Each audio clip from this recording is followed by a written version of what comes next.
Howdy, y'all. It's day 10 on the Colorado Trail, and I'm going to do a recap of day 8, but I'm going to do it in this trail cam mode because the sun's behind me and pretty blinding. Well, not blinding, but, kind of washes out the camera. Anyway, so hopefully this works. This is the part of the trail, just so you know, past Tennessee Pass and actually the Wirtz Ditch. And there's a Tennessee, I think maybe the West Tennessee Creek there where I camped. And this is kind of heading in the direction of Twin Lakes and the Mount Massive Trailhead, which is maybe where I'll end up if I decide to do a long day today. But that's for day 10. But I'm going back to day 8. So I'm hiking with John. We were at Jacques Creek and we went to... heading towards the Tennessee Pass, actually. And where I was planning, I had just decided coming out of Frisco to do a 2-day food carry to get me to Leadville. So my pack would be lighter, and that's generally what I'm going to experiment with that, see how I like that. Just doing more frequent resupplies so that I don't have to carry so much. But it will take some time away from the trail, but more time in town, which of course means eating more meals and spending more money, but not necessarily, like staying overnight. Just going in, resupplying whatever, doing other things, and then coming out. So with day 8, as I said, we started at Jacques Creek, and the big thing there was we were going to be climbing 2 passes real close to each other, actually. Searle Pass or Searle Pass, I don't know how you really pronounce it.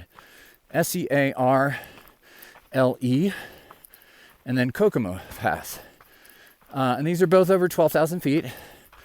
And so when we had done the 10-mile range crest the previous day, I think that had been the highest point. It maybe is still higher than where we were going on day 8. But it was a nice hike. Beautiful morning.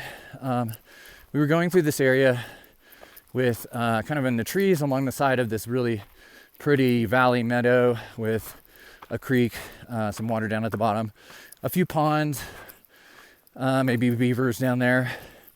And it looked very moosey. So we both had our eyes peeled for moose.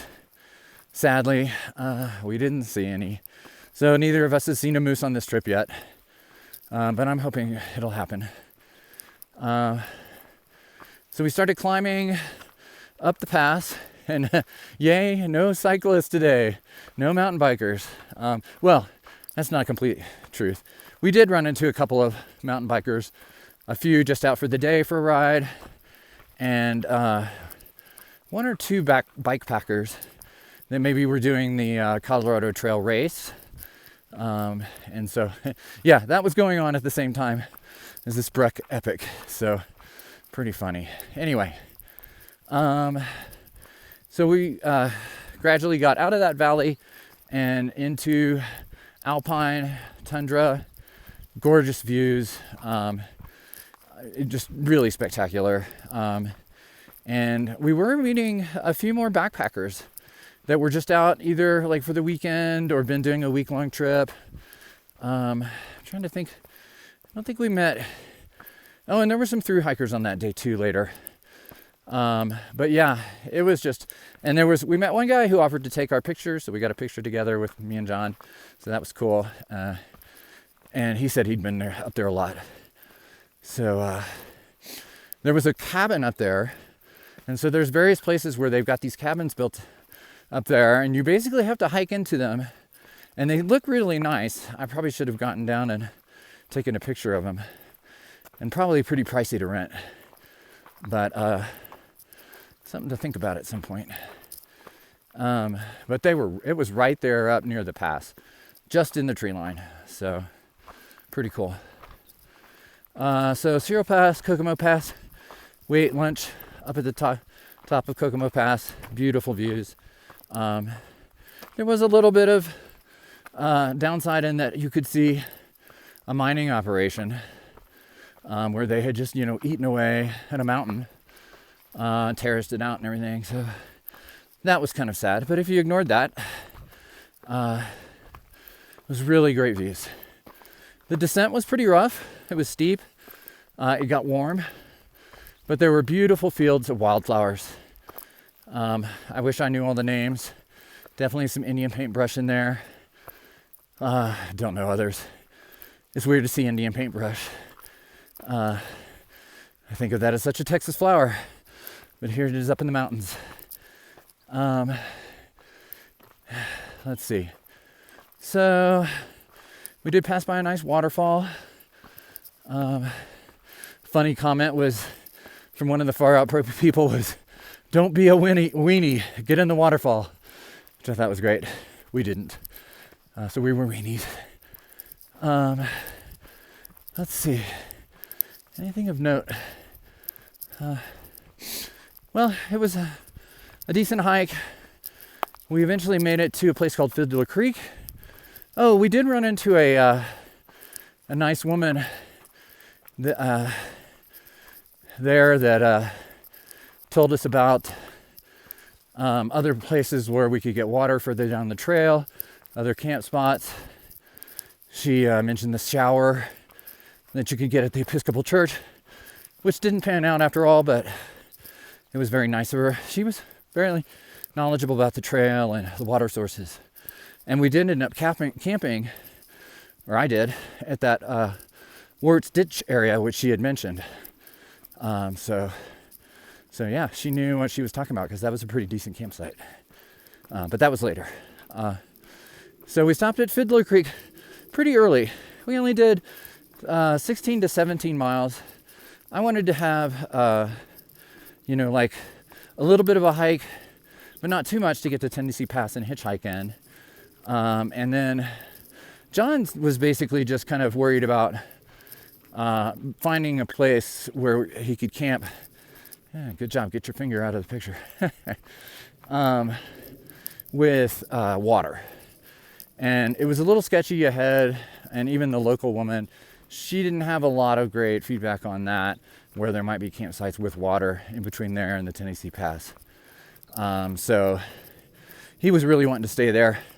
I was kind of willing to put a little more miles in and get me closer to Tennessee Pass so that I could get into town earlier, hopefully.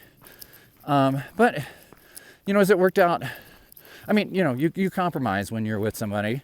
And he seemed pretty, concerned about going forward. So that's fine with me. And we stayed. And so we kind of made good time in the morning anyway. But let's see.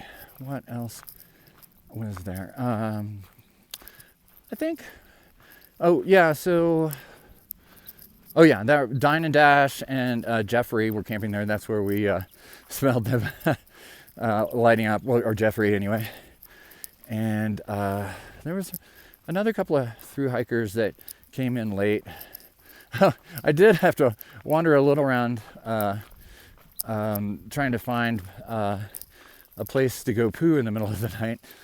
So I had read a comment, and this has worked out pretty well actually, is as a advice to go, when you get to a campsite, go ahead and find a place and dig your cat hole, so that if you have to get up and go in the middle of the night, you already have it dug and you don't have to mess around with that, especially if it's kind of an emergency situation. And so I've been doing that, and it's come in pretty handy. It hasn't been like super emergency, but you can like scope find a good place. And sometimes it's hard to really dig a hole with all the roots and rocks and stuff like that. So you have to find a different place. And if you're getting out, okay, this is really beautiful. Looks very moosey, and it's early, so maybe there's a moose, but I don't see any. And there's I don't know if you can hear it, but there's the ever-present jet noise. There are always airplanes flying over. It's kind of amazing and a little bit annoying, especially when you're listening for thunder. So yeah, I did kind of wander around a little bit till I kind of got straighten out. And what confused me is that folks had come in later that night, and I guess I was asleep because I didn't even hear them. And so there was a new set of tents there, and that confused me because I was like, there weren't tents there. Wait, what are these tents? So I kind of lost track, like, where am I? And so it's, yeah, fortunately, I didn't become one of those statistics of, people that wander off to go to the bathroom in the middle of the night, never find their tent again, wander off in the wilderness and die, which would have sucked. But it actually, I could hear the creek. You could see it's downhill to the creek.